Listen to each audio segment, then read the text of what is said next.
پورے گھر کا سکون غارت ختم ہو جاتا ہے. ہم میں سے کوئی کھانا پینا نہیں چاہتا ہمارے باپ کا انتقال ہو یا بیٹے کا انتقال ہو یا بھائی یا ماں کا انتقال ہو. لیکن امام حسین کی وہ بات مجھے یاد آتی ہے جب اپنے جوان بیٹے علی اکبر کی لاش پر گھوڑے دوڑتے ہوئے بھی دیکھ رہے تھے. اپنے سگے بھتیجے امام قاسم کا سر الگ کر دیا تھا یزیدیوں نے اور اس سر کو اپنی گود میں رکھ کر کے بیٹھے ہوئے تھے. اپنے سگے بھائی حضرت عباس علمبردار کے ان کے آنکھوں کے سامنے دونوں ہاتھ کاٹے گئے تھے اور حضرت عباس کے سینے میں نیزہ مار کر کے انہیں گرایا گیا تھا. اتنا ہی نہیں میرے عزیزو، امام حسین اس خونی منظر کو اپنی آنکھوں سے دیکھیں جب 6 ماہ کے علی اصغر کو لے کر پانی طلب کرنے گئے تھے تو یزیدیوں نے گلے پر تیر ایسا لگایا تھا کہ خون کا فوارہ مولا حسین کے چہرے پر آ کر لگ گیا. پورے کربلا کے واقعات پڑھنے کے بعد میں نے محسوس کیا اتنے پورے واقعے گزر جانے کے بعد بھی ایک چیز کربلا میں نہیں ہوئی، باقی سب آفتیں آئی ہیں، ایک چیز نہیں ہوئی. وہ کیا ہے؟ امام حسین کے زبان سے کوئی شکایت نہیں ہوئی، کوئی شکوہ نہیں تھا. یہ نہیں تھا کہ سارے بجلیاں ہم پر گر پڑی ہیں، اس خاندان کا کون ہے؟ سوائے زین العابدین کے اس پورے خاندان میں کوئی مرد باقی نہیں رہا. پورے خاندان کے بچوں کو، ان کے بڑے مردوں کو، سب کو وہاں پر شہید کر دیا گیا تھا. میں عرض تو کر رہا ہوں ایک خاندان کے 29 لوگوں کی لاشیں میدان میں پڑی ہوں. وہ کیسا منظر ہے؟ ایک تو میں امام حسین کے صبر کو دیکھتا ہوں. اللہ تعالیٰ نے فرمایا آیت کریمہ میں کہ ہم تمہیں آزمائیں گے، آزمائش کریں گے کچھ جانیں لے کر کے. لیکن میں سمجھتا ہوں اتنی بڑی آزمائش کہ ایک ہی دن میں ایک ہی خاندان سے 29 لوگوں کی جانیں گئی ہو، اس سے بڑی آزمائش ہوگی؟ یہ کتنی بڑی آزمائش ہے اور کتنا بڑا امتحان ہے. اب یہ بھی میں آپ کو بتا دوں کہ کس کے ساتھ کیسی آزمائش ہوتی ہے، کس کے ساتھ کیسا امتحان ہوتا ہے. آپ کو سردی بخار دے کر کے آزمایا جاتا ہے، کسی اور کو کچھ اور بیماریاں دے کر یا کسی اور کو کسی اور مصیبت کے ذریعے سے. لیکن یہ آزمائش کی جو کیٹیگری ہے وہ کیسے طے ہوتی ہے پتہ ہوں؟ میرے آقا صلی اللہ تعالیٰ علیہ وسلم نے فرمایا جس کا ایمان جتنا بلند ہوگا ویسی ہی آزمائش آئے گی. یہ کربلا کے امتحانات سے یہ بات تو ثابت ہوتی ہے کہ امام حسین کے ایمان کا درجہ کیا رہا ہوگا، ان کے ایمان کا مقام کیا رہا ہوگا. اس ایمان کی بلندی کے اعتبار سے ان پر آزمائش آئی.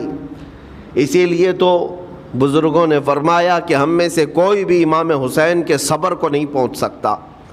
استقامت اور صبر یہ 2 چیزیں ایسی ہیں اچھے اچھے لوگوں کے پیر ڈگمگا جاتے ہیں.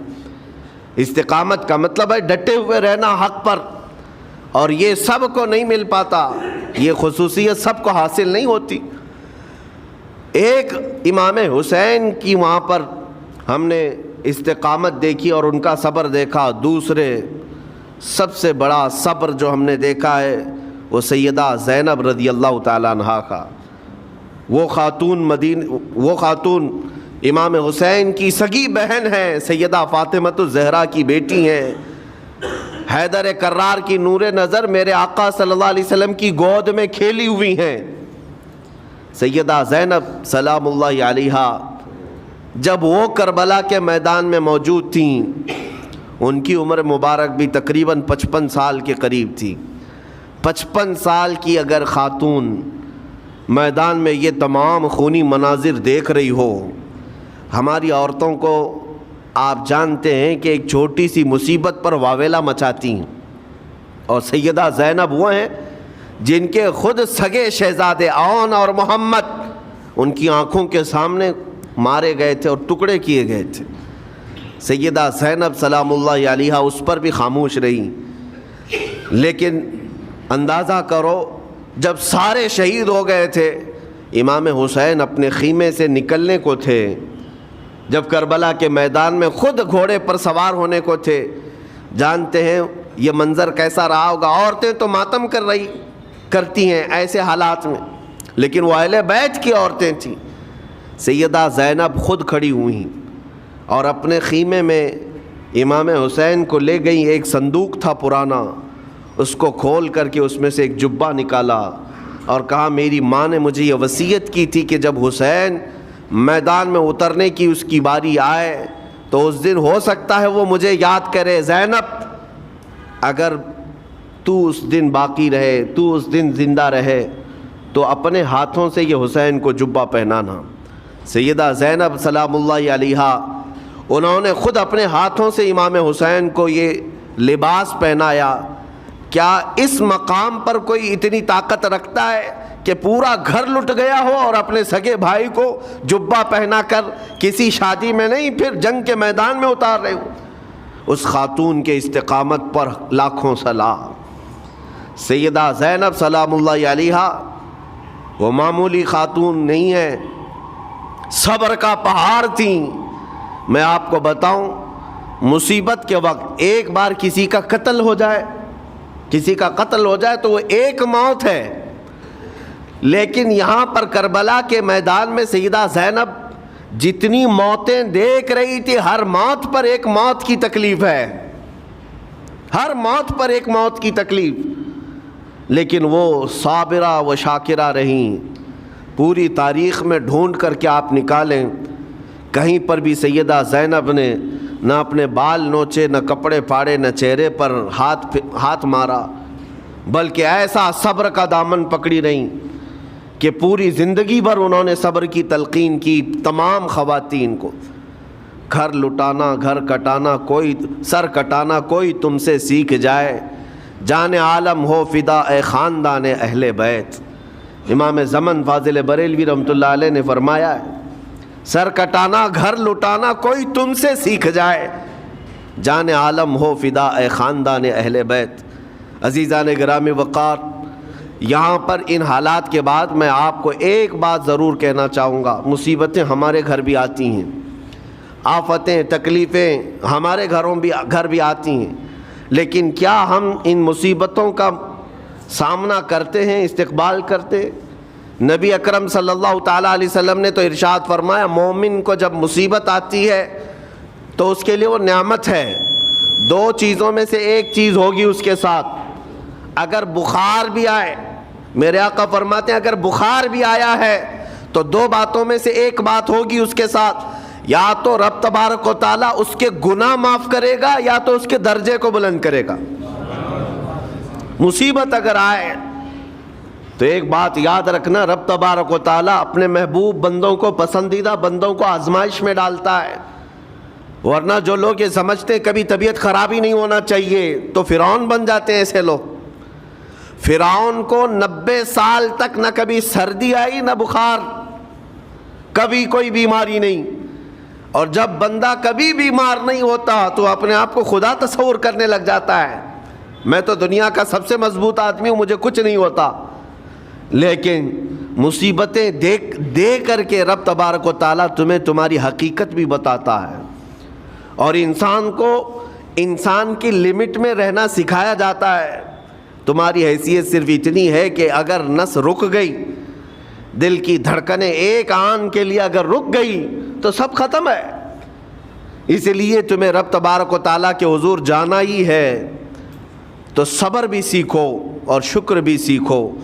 آج مصیبتیں اور آفتیں آتی ہیں تو واویلا کرنے والوں کے لیے میرا میسج ہے، اللہ تبارک و تعالیٰ تمہاری ہر بات کو دیکھ رہا ہے. تمہارے چیخنے سے، چلانے سے، تمہاری شکایت کرنے سے گئے ہوئے آدمی کی جان واپس تو نہیں آنی ہے. تمہارا عزیز ترین بھائی مر گیا، تم جس سے سب سے زیادہ پیار کرتے تھے وہ بیٹا انتقال کر گیا. مجھے بتاؤ، تم 10 لوگوں میں چیخو گے، چلاؤ گے، رب تعالیٰ کے حضور بری بری باتیں بھی کرو گے تو کیا وہ گئی ہوئی جان واپس آ سکتی ہے؟ میرے عزیزو، یہ وہ حکومت نہیں ہے کہ تمہارا احتجاج کرنے پر قانون واپس لے لیا جائے. تمہارے سب مل کر کے پروٹیسٹ کرنے سے حکومتیں اپنے فیصلے واپس لے سکتی ہیں، لیکن وہ رب ذوالجلال شہنشاہ اعظم کا قانون ہے. وہاں نبیوں کی بھی جو روح لی گئی، وہاں پر اللہ تبارک و تعالیٰ نے اپنے محبوب نبیوں کی بھی روح کو قبض کرنے کا حکم دیا، تو کیا سب کے غم منانے سے وہ روحیں واپس کرنے کا فیصلہ کیا گیا ہے؟ نہیں میرے عزیزو، اس عالم میں، اس کائنات میں پھر کوئی ہمارے رونے چیخنے چلانے سے واپس نہیں آتا۔ ہاں غم کرنا اپنی جگہ پر ہے، لیکن غم کا شرعی طریقہ کیا ہے؟ میرے آقا صلی اللہ تعالیٰ علیہ وسلم نے بھی غم فرمایا۔ آپ کے عزیز بیٹے سیدنا ابراہیم جب انتقال کر گئے، میرے آقا کی آنکھوں میں آنسو تھے۔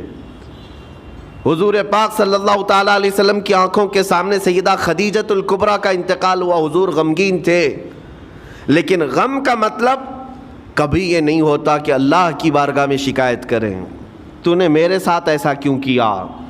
یعنی تم حکم دو گے، رب تبارک و تعالیٰ کو تم مشورہ دو گے کہ کس کے ساتھ کیا کرنا ہے۔ اس لیے ان مواقع پر ہم سب کی آزمائش ہے، ہمارا امتحان ہے۔ ایسے معاملات جب بھی آتے ہیں، دیکھیں میں آپ کو ایک اور باریک بات بتا دیتا ہوں۔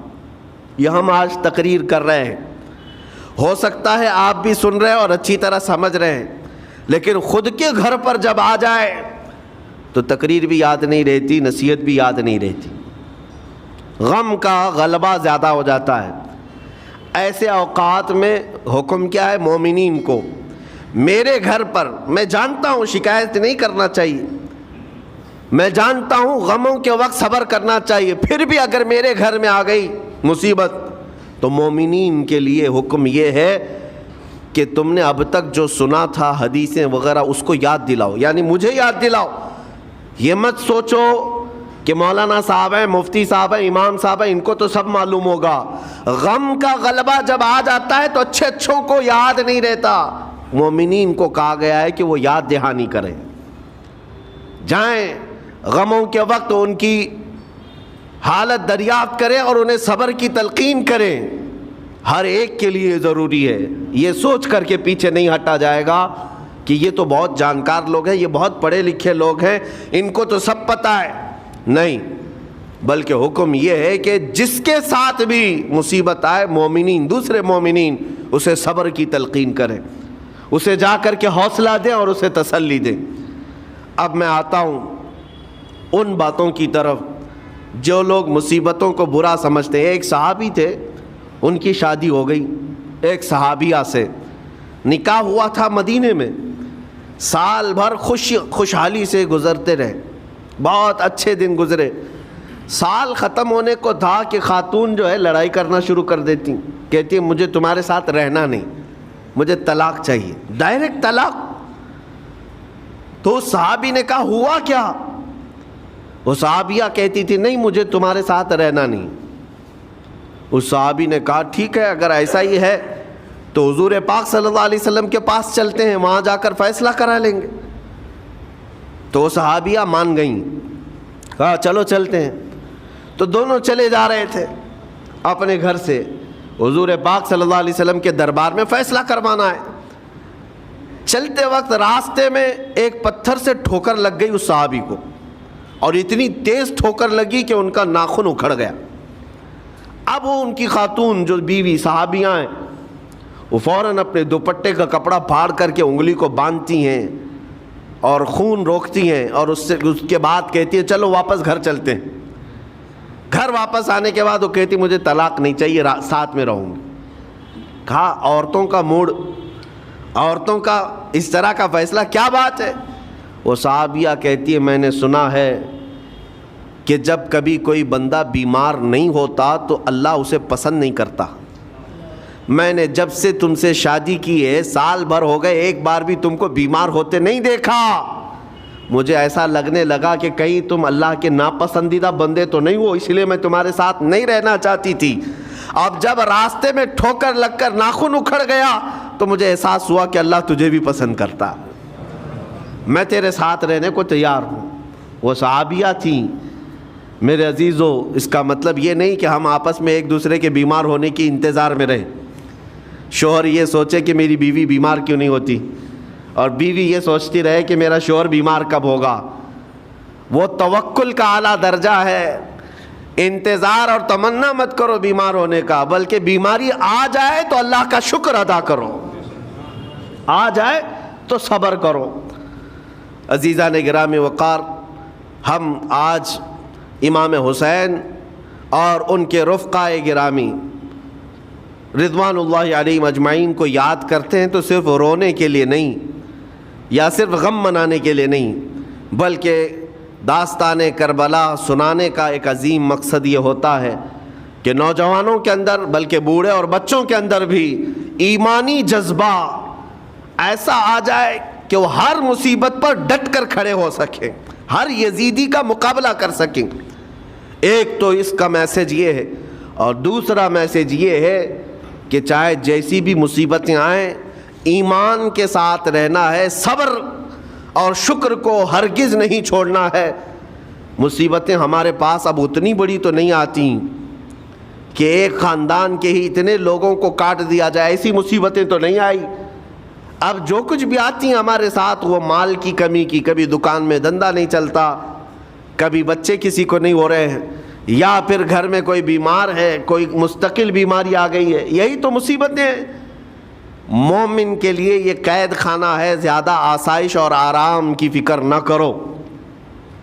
یہ دنیا مومن کے لیے قید خانہ ہے۔ اسی لیے شاعر نے کیا خوب کہا، جب کسی کا انتقال ہوتا ہے، ایک سچے مومن کا انتقال ہوتا ہے، تو لوگ کہتے فلاں مر گیا، فلاں مر گیا، تو ایک شاعر نے بہت اچھے انداز سے کہا ہے کہ کون کہتا ہے کہ مومن مر گیا؟ جو سچا مومن ہے اس کے لیے کہہ رہا ہوں۔ وہ شاعر نے کہا کون کہتا ہے کہ مومن مر گیا، قید سے چھوٹا وہ اپنے گھر گیا۔ حقیقت تو یہ، قید سے چھوٹا وہ اپنے گھر گیا۔ یہاں دنیا میں زیادہ آسائش، زیادہ آرام کی طلب انسان کو مغرور بنا دیتی ہے، تکبر والا بنا دیتی ہے، گھمنڈی بنا دیتی ہے، اور اللہ تبارک و تعالیٰ کی بارگاہ میں ہمیشہ سر بسجود رہنے والا وہ بندہ ہے جو مصیبتوں میں گھرا رہتا ہے۔ کچھ نہ کچھ مصیبتیں ایسی ہیں جو تمہیں مسجد تک لاتی ہیں، قرآن تک لاتی ہیں، تسبیح تک لاتی ہیں، اور کوئی مصیبت نہ ہو، کوئی تکلیف نہ ہو تو پھر جلدی بندہ اللہ کو بھی یاد نہیں کرتا۔ اسی لیے رب تبارک و تعالیٰ کی بارگاہ میں کچھ فرشتے ایسے ہیں، جب تم رو رو کر کے دعائیں کرتے ہو، پھر یہ کہتے ہو میری دعا ہی نہیں قبول ہوتی، مولانا آپ کیجئے، میں تو کب سے کی دعا مانگ رہا ہوں، میری تو دعا ہوتی ہی نہیں، اور آپ کہتے ہیں اللہ تعالیٰ بہت جلدی دعا قبول کرتا ہے۔ یہ نا امیدی تمہاری اللہ تعالیٰ کی ذات سے ہرگز جائز نہیں۔ لیکن میں وجہ بھی بتا دیتا ہوں، کچھ فرشتے ایسے ہیں جو تمہاری دعائیں سن سن کر کے اللہ سے کہتے مولا یہ بندہ کتنا مانگ رہا ہے، تو قبول کیوں نہیں کرتا؟ رب تبارک و تعالیٰ یہ جو مانگ رہا ہے اسے دے کیوں نہیں دیتا؟ رب تعالیٰ فرماتا ہے فرشتوں میں بھی سن رہا ہوں اس کے مانگنے کو، اس کی دعاؤں کو، اگر میں ابھی اس کو دے دوں تو وہ مانگنا بند کر دے گا، اور اس کا مانگنا مجھے اچھا لگتا ہے، جب تک وہ مانگتا رہے گا میں اسے پسند کرتا رہوں گا۔ ایک وجہ یہ بھی ہوتی ہے تم مایوس ہو کر کے چھوڑ دیتے ہو کہ اب کیا دعا کرنا، اتنے دنوں سے کر ہی رہا تھا، کچھ نہیں ہوتا۔ اگر تمہاری دعاؤں کا اثر جلدی نظر نہیں آتا تو رحمان تمہاری دعائیں سن رہا ہے اور وہ تمہاری دعائیں پسند بھی کر رہا ہے۔ میرے عزیزو، یہ تمام حالات میں آپ اللہ تبارک و تعالیٰ کی بارگاہ میں کثرت سے دعا ہی کریں اور مانگا ہی کریں جب مصیبتیں آئیں۔ آج کے حالات بھی ہماری آزمائش کے حالات ہیں۔ آج کا جو دور ہے وہ بھی ایک یزیدی دور ہے۔ یہاں پر جگہ جگہ جو مسلمانوں کے ساتھ حالات ہیں، یہ ہمارے لیے آزمائش کا دور ہے، بہت بڑا امتحان چل رہا ہے۔ ان حالات میں مسلمانوں کو چاہیے وہ اپنے ایمان کے ساتھ ڈٹے رہیں، استقامت۔ مولا حسین کے سبق کو پڑھیں، اس وقت تو ان کی گردنوں پر تلواریں تھیں، ان کے بچوں کے سینے چھدے ہوئے تھے تیروں سے، لیکن وہ ڈٹے ہوئے تھے میرے مصطفیٰ کی شریعت پر۔ آج ابھی تمہارے سینوں پر بندوق کی گولیاں نہیں لگائی گئیں، ابھی تمہارے اوپر اتنی بڑی مصیبتیں نہیں آئیں، لیکن میں پھر بھی دیکھتا ہوں نوجوانوں کو کہ کوئی مصیبت نہ آنے کے باوجود بھی تم اسلام کے ساتھ کھلواڑ کر رہے ہو۔ میرے آقا کی سنتوں کو پیٹھ پیچھے پھینک کر کے تم تو بازاروں کی زینت بننا پسند کرتے ہو۔ اکثر لوگوں کو ہم نے دیکھا آج مجرے کرنے والوں کی کثرت یہ ہمارے نوجوان بچوں کی ہے. یہ اپنے جسموں کی نمائش کرنا اس کو فیشن سمجھتے. نہیں میرے عزیزو، امت مصطفیٰ اور وہ بھی امام حسن اور امام حسین کے غلام اس مردار دنیا پر کبھی بھی اپنی حکومت نہیں چاہتے. اس مردار دنیا کے وہ کبھی خواہش مند نہیں ہوتے. لیکن جن نوجوانوں کو آج ہم ان خواہشات کی پیروی کرتے ہوئے دیکھ رہے، افسوس ہوتا ہے، افسوس ہوتا ہے. آج کے حالات میں تم بھی سنبھل جاؤ، کیونکہ ایک بہت بڑی جنریشن تمہارے پیچھے ہے اور وہ تمہیں دیکھ کر کے نقل کرے گی. اگر آج تمہارا راستہ بگڑ گیا تو یہ جو چھوٹے بچے ہیں وہ بگڑے ہوئے راستے کو ہی اسلام سمجھنے لگ جائیں گے، وہ اسی بگڑے ہوئے راستے کو ہی صحیح راستہ سمجھ بیٹھیں گے. اسی لیے آج نوجوانوں کی کثرت میرے آقا صلی اللہ تعالیٰ علیہ وسلم کے عاشقوں کی ہونا چاہیے. اور ان سخت ترین حالات کا مقابلہ باڈی بلڈر نہیں کر سکتا. میں آپ کو بتا دوں، ان ظالم یزیدیوں کا مقابلہ کاجو بادام کھانے والا نہیں کر سکتا. ہاں، ان حالات کا مقابلہ کرنے کے لیے جسمانی طاقت کی ضرورت نہیں. ان بڑے سے بڑے سخت ترین حالات کا مقابلہ وہ نوجوان کر سکتا ہے جس کے سینے میں عشق مصطفیٰ ہو، مولا حسین کے نقش قدم پر چلنے کا عزم رکھتا ہو، پھر چاہے وہ لاغر ہی کیوں نہ ہو، نحیف و ناتما ہی کیوں نہ ہو، کمزور ہی کیوں نہ ہو. لیکن ہم نے دیکھا ہے تاریخ میں کمزور بھی ہے، اگر جسمانی اعتبار سے عشق رسول کی دولت سینے پر رکھتا ہے تو دنیا میں وہ کھلبلی مچا دیتا ہے اور کفار و مشرکین کے خیموں میں اس کی ہیبت طاری رہتی. ہم نے اور تاریخ پڑھی ہے. آخری بات عرض کرتا ہوں، امام اہل سنت فاضل بریلوی امام احمد رضا خان نور اللہ مرقدہ، اعلیٰ حضرت کو کون نہیں جانتا آج کے زمانے میں. ذرا ان کی سیرت اٹھا کر کے پڑھنا اور پھر یہ بھی دیکھنا کہ جسمانی طاقت ان کی کیسی تھی، جسمانی ساخت. کیا وہ چلتے تو لہیم شہیم تھے، اونچے چوڑے اور سینہ بھرا ہوا کہ لوگ صرف جسم کو دیکھ کر کے ڈر جائیں؟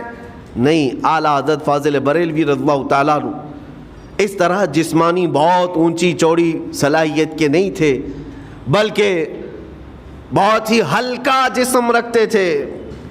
ہلکا جسم، دبلے پتلے تھے، لیکن جب اپنے حجرے میں بیٹھ کر کے قلم چلاتے تھے تو دنیا کے کونے کونوں میں ان کی گونج ہوتی تھی.